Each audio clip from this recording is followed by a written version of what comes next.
Feliz sábado. E antes de começarmos, eu peço que vocês fechem seus olhos para que falemos.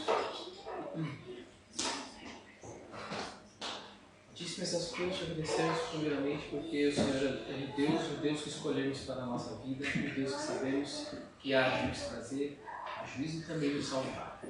Agradecemos porque o Senhor faz esse dia, o espaço e o tempo que nós necessitamos, também nos atende, mas que nós estamos hoje aqui, não por nós, mas para te adorar. O Senhor traga através das palavras que aqui serão faladas, o caminho, a direção e a sabedoria que precisamos para seguir adiante nossa vida. Assim pedimos e agradecemos em nome de Jesus. Amém.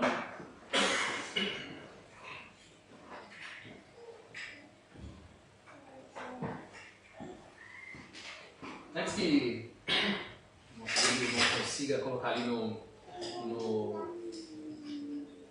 os slides da palavra de hoje, eu queria convidá-los para que, minimamente nesse início, a gente mais dialogue do que seja um monólogo, tá? Então, algumas perguntas serão feitas e seria muito bom se nós dividíssemos experiências, tá? E também alguns versos bíblicos aparecerão na tela e esses que aparecerem, por gentileza, vocês abram e eu vou dar a vocês a palavra para algum de vocês, de preferência para todos, que todos participem. Então que vocês peguem os versos e abram, estejam prontidão para que a gente também divida a exposição dos textos que serão abertos. Tá? Tem algum problema técnico? Vocês querem outro? Não está aparecendo o PowerPoint. Ah, não? Tem o PDF também, né? Ok. O tema da palavra de hoje vocês viram, né? Receberam a imagenzinha super legal que o pastor Pedro mandou. Ah, ótimo. Tem até a tecnologia aqui. Estamos em 2040. Entre o estranho e o estrangeiro. Olha, eu queria dominar isso aqui legal. Tem o Alcim me explica aqui. Opa! Fala. Tem a seta para a esquerda e direita só? Ah, sim, a seta da direita é para mas né? Agora que eu entendi. Tem um botão vermelho no meio que é o laser. Essa era a minha dúvida. Maravilha. Então o tema de hoje é entre o estranho e o estrangeiro. E por si só já é um tema bem estranho e desconfortável, né? Claro, mas com a ideia de provocar a nossa atenção para a alma. Então, a primeira coisa que nós vamos fazer é a situar, fazer a gente parar e pensar sobre coisas que acontecem conosco. E a primeira pergunta que eu gostaria da colaboração dos meus queridos é a seguinte: nós aqui somos Auslenda, né? A gente escuta isso com alguma frequência, né? Somos Auslenda, isso nos faz aqui todos em situação igual, né? E a pergunta inicial: quais razões... A pessoa fez o PowerPoint, no Google, colocou uma cor aqui não muito favorável. Quais razões o fizeram sair de sua terra natal? Essa é a primeira pergunta. Quem participa? Pergunta fácil. Por favor. Estudioso. Estudo. Ótimo. Alguém mais? Pode falar. Missão. Missão. Ok. Mais alguém? No meu caso foi conhecer meu esposo. Ok. Conhecer isso ficou um pouquinho mais elaborada essa, né? Melhor condição de vida. Olha, já temos aqui um pensamento à frente ali, né? Olha, não está muito legal onde eu estou, vou para uma vida diferente, né? Segunda situação aqui. Segundo situar, o que te trouxe a um lugar longe? Algumas respostas já estão dadas aí, né? Enlace aí, fica difícil de competir. O lugar nem é tanto a prioridade aí, né? Mas o que te trouxe a um lugar longe, frio, de difícil idioma e cultura distinta da sua? Chamado de Deus. A missão e o chamado de Deus ainda está mais forte do que as circunstâncias. Mais alguém? Pra falar a verdade, nem pensar. Assim, não consegui pensar totalmente no frio, na cultura tão difícil. Porque talvez se eu pensasse, tivesse esse foco, talvez não estaria aqui. Mas foi estudado justamente o idioma.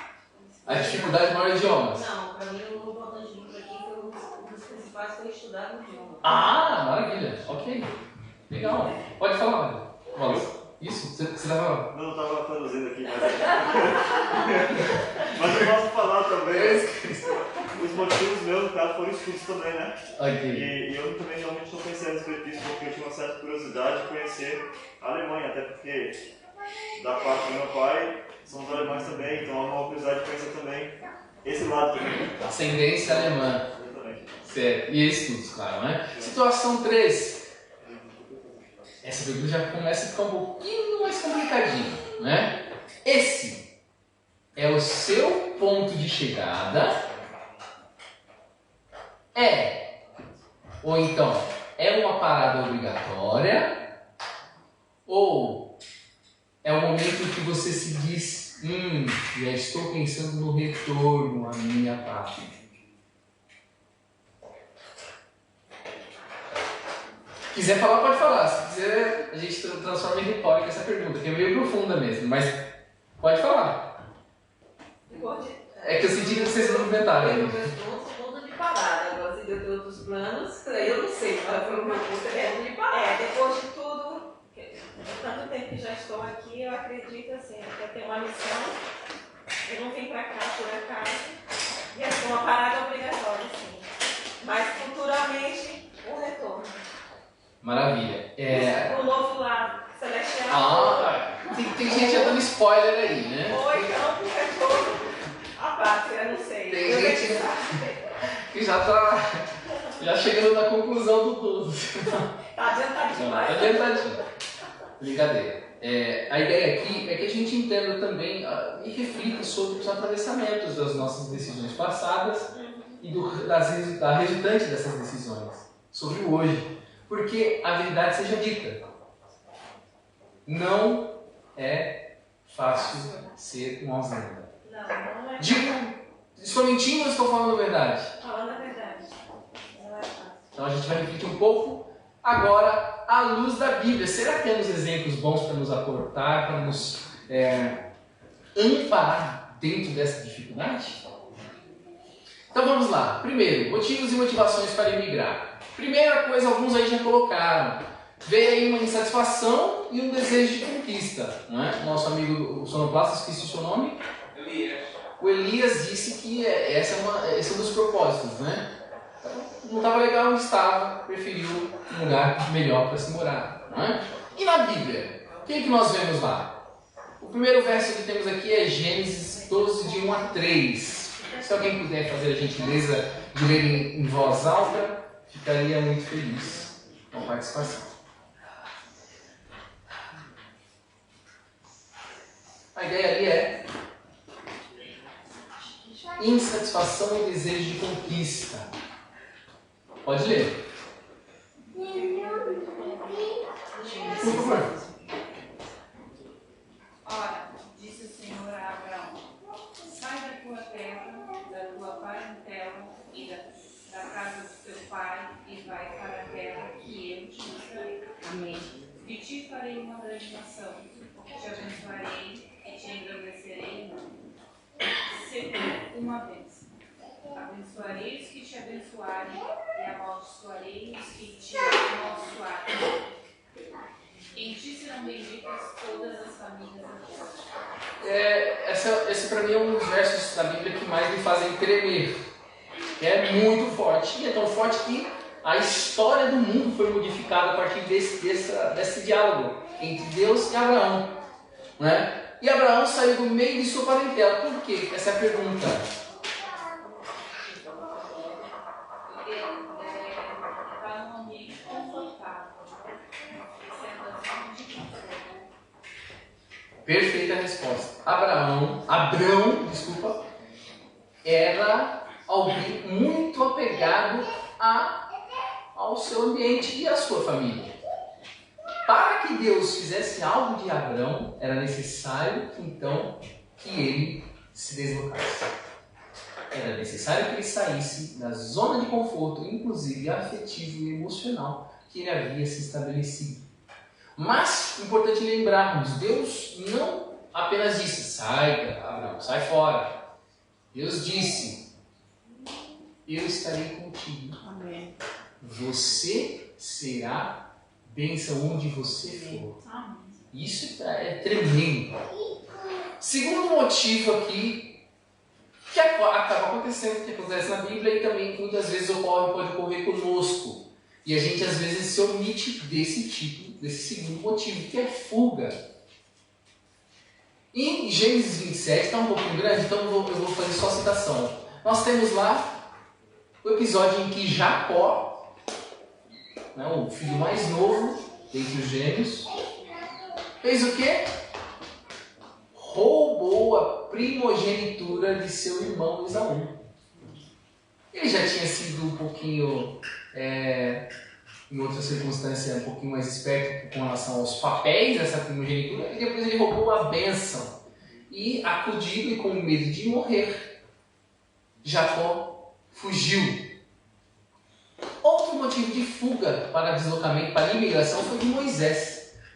Um dos pilares da nossa Bíblia, né? Um dos pilares dos nossos patriarcas. O que Moisés fez? Em Êxodo 2, verso 11, está que Moisés, na verdade a história de Moisés inteira é sobre deslocamento.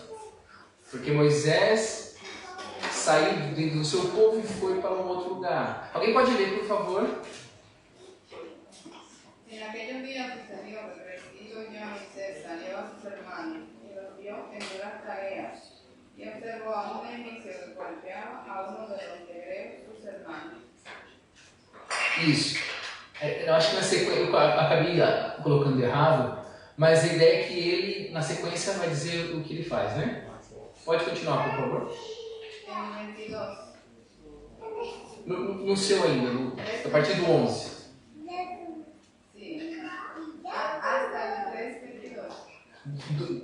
Leia o 3:22. 3:22. Sino que pedirá cada mujer a su vecina y a su huéspeda alhajas de plata, alhajas de oro y vestidos, los cuales pondréis sobre vuestros hijos y los reciban y despojaréis a Egipto. Pode ser que eu tenha marcado não muito certo aí. Mas a ideia inicial é Moisés fugiu porque ele matou a um egípcio. Pero Éxodo 3, capítulo 3, 22, dice eso. Esse que diz, né? Ahora el 2:11 dice, en aquellos días sucedió que crecido ya Moisés salió a sus hermanos y los vio en unas tareas. Y observó a un egipcio que golpeaba a uno de los hebreos sus hermanos. Ahora el 21 aquí el 22, no. Certo. ¿Hay algún... Ok, sem problemas. A ideia, vocês já pegaram a ideia central. Moisés fugiu. O que Moisés fez de errado? Matou, né? Matou é assim, esse é o erro, tá evidente. Mas assim, vamos falar a verdade. Teve medo? Mas eu vou falar antes disso. Perdeu o controle. Perdeu o controle. Pode ser a resposta. Agora eu vou perguntar um pouco mais profundo. Foi injusto o que Moisés fez?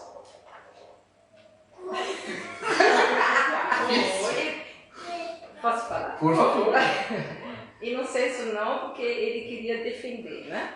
Mas no outro sentido sim, porque a gente não tem direito de roubar a vida de alguém. Porque só Deus dá e né? Ele, como fala? Ele dá e ele pega a vida. Então só ele tem... Ele determina. Né? Porque mas existem outros momentos... falta de domínio próprio, né? Sim, sim. Ao mesmo tempo, é bem dentro do que a proposta diz. Você colaborou da forma que a gente pode explorar, que é Eu acho que o que estava no 3:22 é isso que eu vou falar agora. Moisés tinha um espírito beligerante.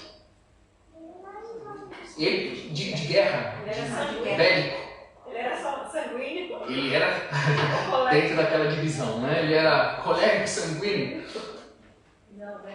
E ele reagia com ímpeto e sem devido pensamento, sem devida descrição do pensamento. E então esse foi o erro que fez com que Moisés tivesse que sair de uma vida extremamente confortável que ele tinha.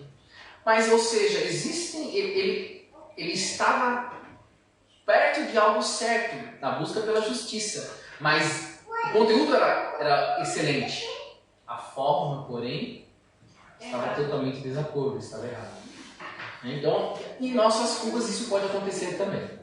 Seguindo um pouco avante, desenvolvimento pessoal, que é um outro motivo. Por exemplo, o Wallace colocou que a ideia de vir para a Alemanha é para estudos e para se comunicar com a família. Tivemos outros exemplos também em relação à missão, que é um outro, poderia ter um outro item ali.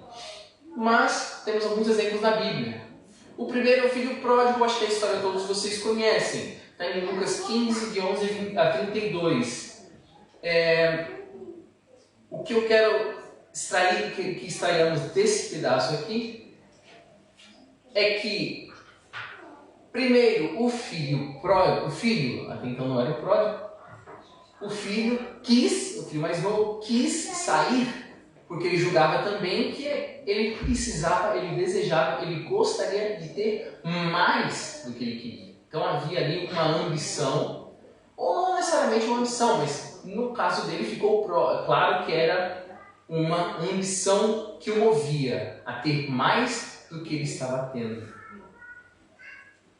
Abaixo temos um contra-exemplo positivo, vamos dizer assim, né? Um exemplo positivo de Ruth e Noemi, que fizeram o quê? Houve um deslocamento, houve toda a situação de Ruth, capítulo 1 e 2, que vai falar mais, em que houve a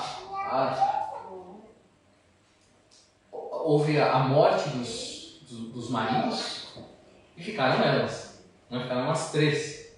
Uma delas decidiu continuar e Noemi resolveu voltar. E Ruth analisou através do comportamento, bom testemunho que Noemi dava, que a vida, a cultura, os costumes de Noemi eram mais interessantes do que o que ela vivia. E isso fez com que Ruth buscasse também o seu desenvolvimento pessoal ao se deslocar para a cidade de Noemi.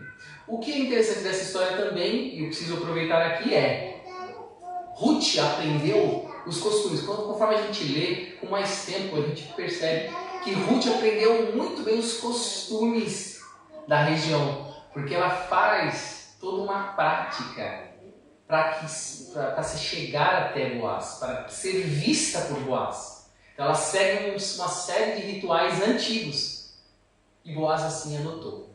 Então isso foi interessante. Agora é o seguinte, já que eu falei de cultura um pouquinho, vamos falar aí dos choques culturais.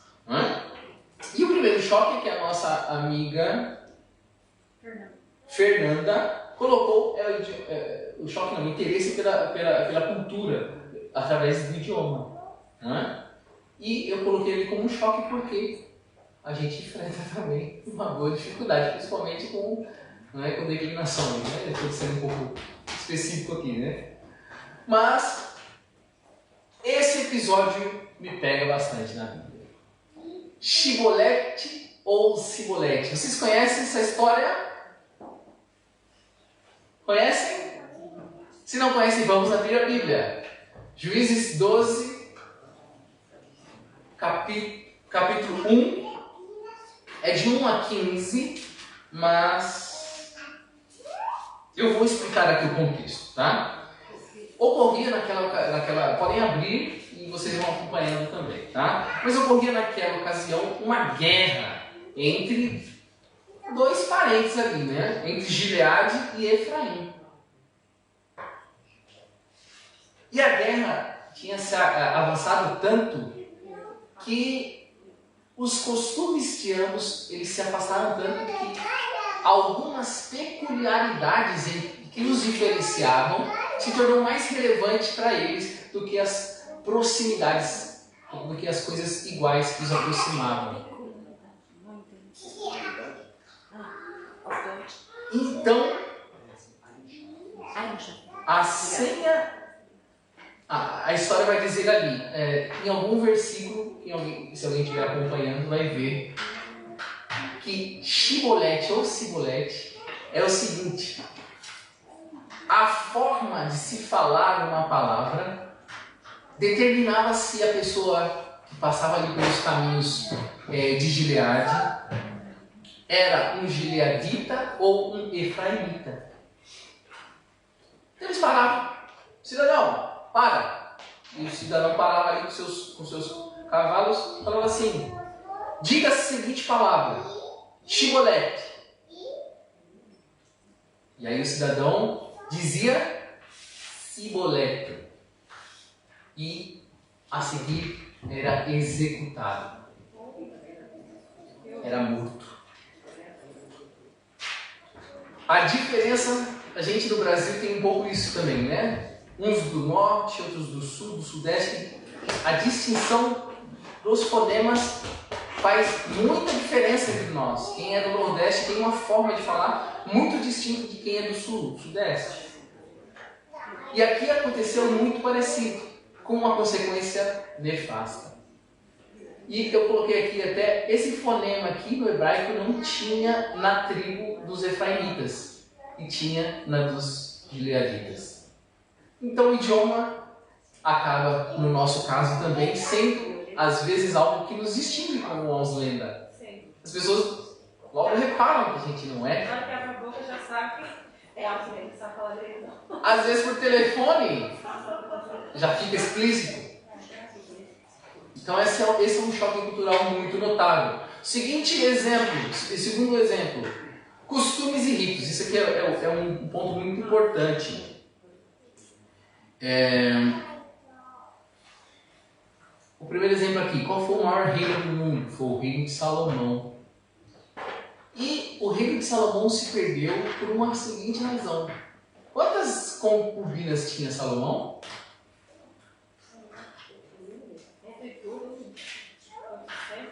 700 concubinas.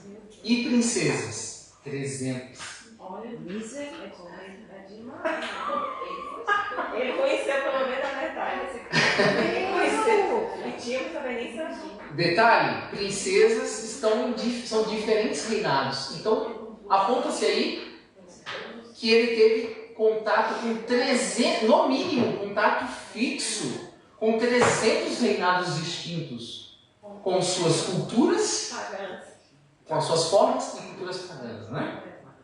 E aqui é muito importante. O maior reino do mundo foi abalado, foi afetado e também encurtado, porque a Bíblia diz isso claramente. Eu não coloquei o verso ali, mas diz claramente porque Salomão se deixou corromper pelos costumes de suas esposas.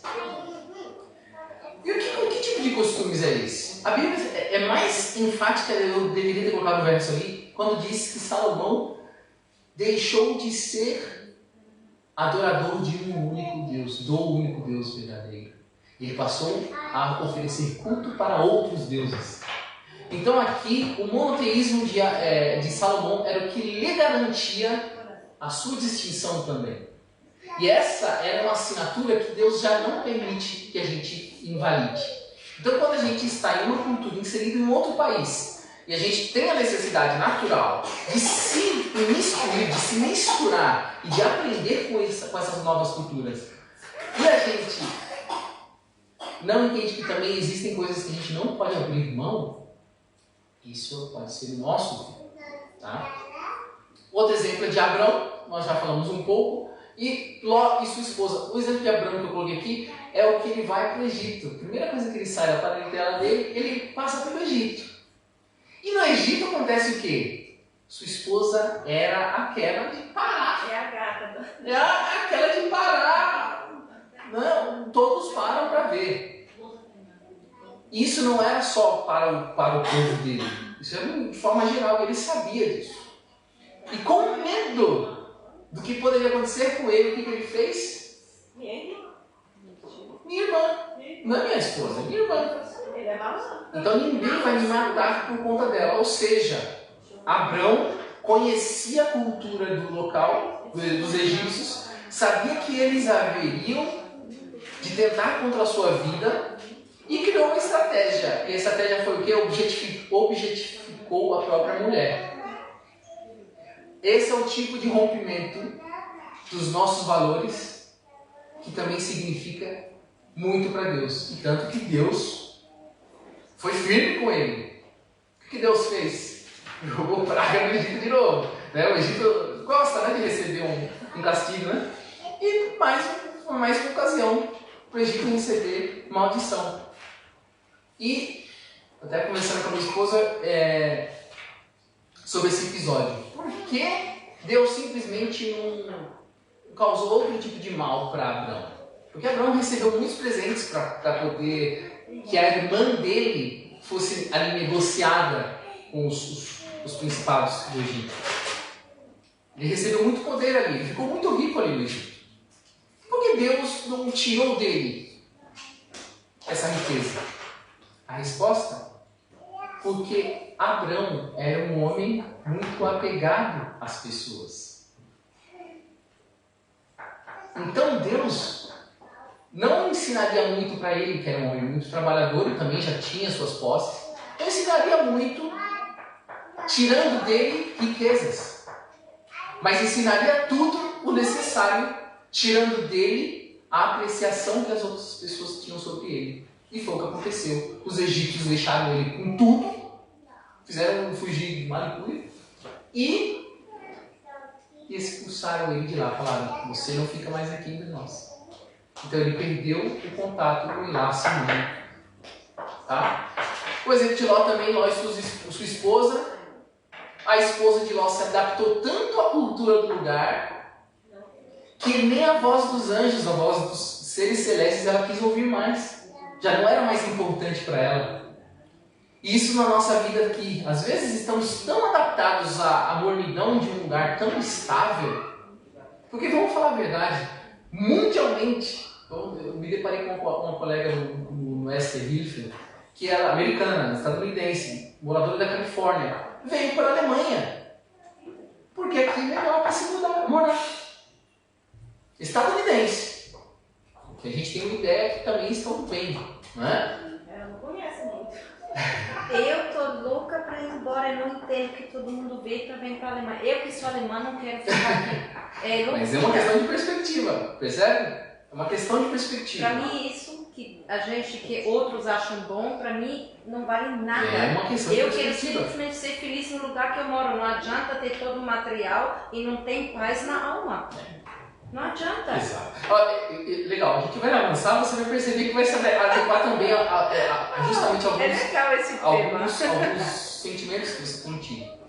E a gente, como a mulher de Ló, às vezes, esquece do essencial, que foi o que ela esqueceu. Sim, ela se acomodou tanto aqui. Vou avançar, vou tentar um pouquinho ser mais rápido aqui. Mas também tem algumas pessoas que se adaptam bem. Né? Por exemplo, José do Egito. E é legal porque a gente fala José do Egito. Ele não é do Egito. Ele não é do Egito. José de Deus, esse é o nome dele. José Mas esse é um excelente exemplo de alguém que não se corrompeu. A história de José é fantástica. Ela é vista por muitos teólogos, ele é visto por muitos teólogos como um tipo de Cristo do Antigo Testamento.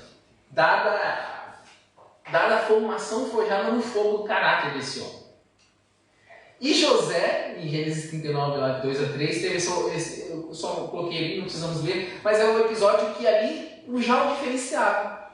Quando ele, na casa de Potifar, aliás, é interessante ver, porque ele fala que José, tudo que esse homem fazia, ele era abençoado.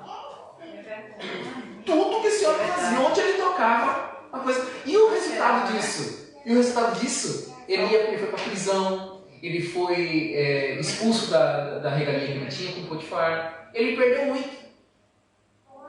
Mas mesmo assim ele se adaptou, ou seja, ele utilizou o que ele tinha de melhor, ofereceu como bênção onde ele estava, mas não perdeu suas características essenciais. Essenciais, tá? Porque sim, nós temos que nos imiscuir, saber como lidar e se inserir na cultura. E sermos bons nisso. E ele fazia isso de modo excelente. Mas sem perder a essência, foi o que falamos aqui. Daniel. Esse exemplo é espetacular. E resumindo, tem ainda mais coisas, mas o caso de Daniel e seus amigos, gente. Primeiro, é tão bonito esse verso de Daniel 1, 8 e 9, que fala que Daniel decidiu e seus amigos decidiram em seu coração. Olha, é o seguinte, a gente não vai topar o que a gente já conhece, que não é bom pra gente. A gente não vai ceder porque a gente sabe que é bom pra gente. O que isso vai custar? Pode ser que custe muito caro. Mas é o seguinte, uma coisa importante aqui. Eles não confrontaram a cultura deles com a cultura local. Eles conquistaram, vou até colocar uma palavra estranha aqui, eles seduziram, ganharam a amizade do responsável por eles. Ou seja, a gente precisa entender a estratégia ideal para sermos melhores alocados e as pessoas, a despeito de nossa Ausländer, a nossa estrangeiridade, simpatizarem no que temos de melhor. Então, quando eu tenho conta disso, exclusivo foi bom para mim, né? Porque eu gosto muito do Brasil, sou bastante brasileiro e valorizo isso. Mas tem hora que é importante a gente saber como colocar isso. E saber como é também conquistar as pessoas, cativar nas pessoas a oportunidade de fazerem por nós o bem que nós desejamos. Tá? E eles foram parar na fornalha no outro episódio, porque muitas pessoas os invejaram. Então, histórias realmente fantásticas. E aqui eu vou fazer, já estamos chegando em um lugar crucial do nosso sermão, da nossa palavra, que é Cristo. Cristo é o maior exemplo. Para tudo, sempre vai ser. Mas em quais situações da vida de Cristo mostravam que ele era o estrangeiro e o estranho? Primeiro, deixa eu olhar aqui. Jesus nasceu em Belém, mas ele era conhecido também como Jesus de Nazaré. O mesmo exemplo de José do Egito. Jesus nasceu em Belém, então não é o lugar onde a gente nasce, e sim a criação e ambiente que a gente tem, que vai dizer para os outros mais sobre o que nós somos. E você, o seu nome, por favor? Maria. A Maria se identifica com outras formas de vida. E No ela... Brasil, eu sou aquela que chora para viver lá. E ninguém entende que eu quero trocar esse país para um país de terceiro mundo. Mas lá é a minha felicidade. Eu entendo Não é isso, aqui. tá? Eu falo, Deus, isso tudo não vale, eu só quero ser feliz. E felicidade, para mim, eu decidi já a minha vida inteira é lá. Eu choro e sofro pelo Brasil, porque eu quero morar lá. Ninguém entende, mas Deus sabe o que faz. Oxalá um dia você será conhecida como a Maria do Brasil. Amém! Eu recebo. Eu recebo essa bênção, né? Amém! É hora. Avançando um pouco mais, Jesus, o estranho no ninho. Esse episódio é bem interessante. Os pais de Jesus, quando Jesus era novo ainda, estavam lá em Jerusalém, esqueceram de Jesus lá. Nossa. E quando voltaram e encontraram o quê? Jesus chorando no canto. E encontraram Jesus no templo pregando. E a coisa que mais estranho é, porque na Bíblia está lá. O que vocês estão fazendo? Ele fala para os pais. Jesus, mas você está aqui. E ele fala assim, eu estou com os meus irmãos, estou com os meus. Estou fazendo a vontade de meu Pai. Então Jesus aí era um estranho no ninho. Porque ele estava, aí eu vou fazer a ponte aqui. Jesus estava seguindo a sua missão. Então o lugar não definia a Jesus. A missão de Jesus o definia. A seguir, Jesus abordou diretamente, no episódio, eu não falei o episódio aqui, né? O episódio com a mulher samaritana no poço, uma das histórias mais fantásticas também que temos na Bíblia. Jesus abordou no poço, tanto a perspectiva da cultura misógina que essa mulher vivia, mas também uma cultura, vamos dizer assim, mais libertina, quanto os preconceitos xenofóbicos das pessoas que não queriam se misturar entre samaritanos e judeus. E ele foi até falar com aquela mulher, no meio-dia, no horário que ninguém queria ir ao poço, e ele falou com ela. Então ele transcendeu questões culturais que às vezes nos amarram para comunicar-se. Avante! Jesus o estranho ao caminho de Emaús. Essa história também é muito interessante. E Jesus, vendo dois discípulos saindo, se depara com eles. E a Bíblia diz que eles estavam tão tristes que não identificaram Jesus. E Jesus fez o quê? Ei, acorda aí! Estou aqui. Não. Jesus acalentou os corações deles, porque uma coisa que Jesus é sábio. E ele percebia que eles não estavam preparados para Jesus. Sabe por quê? Porque eles falam isso no verso, eu não marquei o texto, esse texto também é importante. E eles falam que Jesus era alguém que eles imaginavam que era o Messias, mas o Messias não o salvou. Então ele não era o Messias verdadeiro. E aí Jesus na conversa fala assim, olha, mas será que ele não é o verdadeiro? Porque as profecias falam isso, e aquilo. Então Jesus mostrou para eles pouco a pouco que ele era o Messias, mas a cegueira espiritual os fazia não enxergá-lo. E aí esse Jesus estranho sentou com eles, teve que sentar com eles, e na hora da oração, em partir do pão, foi quando Jesus foi visto. Então só quando a necessidade física desses homens foi ali sanada, que esses homens se deram conta da magnitude da presença do verdadeiro Jesus. Então muitas vezes a gente não entende o efeito que um estranho como Jesus tem, porque a gente cria uma expectativa diferente de Jesus. A gente quer um Jesus que cumpre os nossos desejos. A gente quer um Jesus que salva-nos daquilo que a gente acha que tem que ser salvo.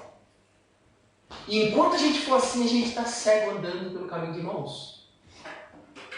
Avante. Mateus 18:20 fala ali sobre uma coisa que é fundamental. O que mostra quando Jesus era estranho e estrangeiro.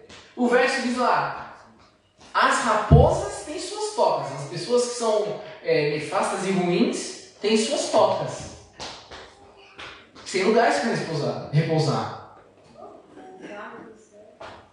As pessoas boas, as aves do céu, as pessoas que a gente admira, também têm seus ninhos. Mas o Filho do Homem não tem onde reclinar a cabeça. Isso é muito forte. Isso é muito forte. É o próprio Jesus Cristo todo mundo falando. Eu vou seguir porque isso já é muito forte. Cristo era estranho também porque ele era Deus e também um extraterrestre misturado entre os pecadores. Imagine-se na situação em que você pode fazer algo, você pode usar o seu poder, mas você não usa em seu benefício próprio. Em que você está acima das pessoas, mas você permite que essas pessoas cuspam em você, esbofeteiem você, crucifiquem você. Avançando. Como estranho. Metáfora que Cristo cria para nós. Quando nós em terra longínqua não nos habituamos e deixamos compreender as circunstâncias, adoecemos. E como o bebê chora ao sair do conforto de seu primeiro lar, que é o útero, nós também choramos. Isso, comparado a um Cristo que não tinha onde repousar a cabeça, serve também de lição para nós. o tipo de choro que temos, é importante que a gente entenda e chore, e sofra, e se permita esse tipo de reflexão. Eu quero ser feliz. E não é o lugar que eu estou que vai me dizer isso. É importante isso. E é importante a gente entender o quanto de luz nós precisamos emanar, como Jesus fez, mesmo não tendo onde reclinar a sua cabeça. Em 1 Pedro de 1 a 25, é muito importante quando você se sentir desamparado, se sentir com saudade do lar. Porque Pedro fala para esses que estão fora do seu ambiente confortável. Ele acalma, ele acalanta com esses versos sobre a sensação de ser estrangeiro. Avançando um pouco mais, nos adaptamos demais a essa terra e às mudanças constantes e queremos algo que seja fixo e firme como o céu, porque é assim que nós somos feitos. Nós não fomos feitos para essa terra. Agora, a conclusão que nós vamos chegar aqui é: desde que saímos do Éden, estamos neste mundo como peregrinos e forasteiros. Isso não é de agora. E acho muito curioso quando a gente fala saudades do lar. Saudades de um lar que nós nunca moramos. Mas é porque Deus, em sua infinita sabedoria, provavelmente colocou ali no nosso DNA. Olha, você vai sentir saudade. Saudade que vai fazer você se sentir insatisfeito onde você está. Saudade que vai te fazer procurar uma missão para cumprir. Porque você não pode ter completude onde você está. Saudade que vai te mostrar as agruras e as dificuldades de um lugar que não é perfeito. E é isso que vai te mover a entender que você é um peregrino, que você é uma oslenda, e isso não é ruim. Isso talvez seja o segredo para que a gente viva nessa terra o plano que Deus deu para nós, que é nós termos sucesso sim nessa terra, mas o que? Na formação de nosso caráter enquanto seres terrestres, porque nós temos uma vida verdadeira e eterna como seres celestiais. E o verso final está em Filipenses capítulo 3, verso 20, que fala o seguinte: mas nós somos cidadãos do céu, estamos esperando ansiosamente o nosso Salvador, o Senhor Jesus Cristo, que virá de lá. Amém. Amém?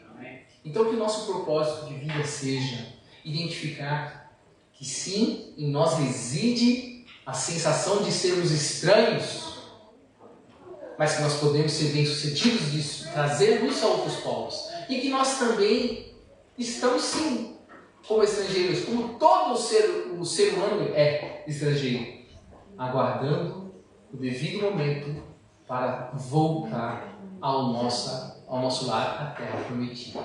Amém? Amém.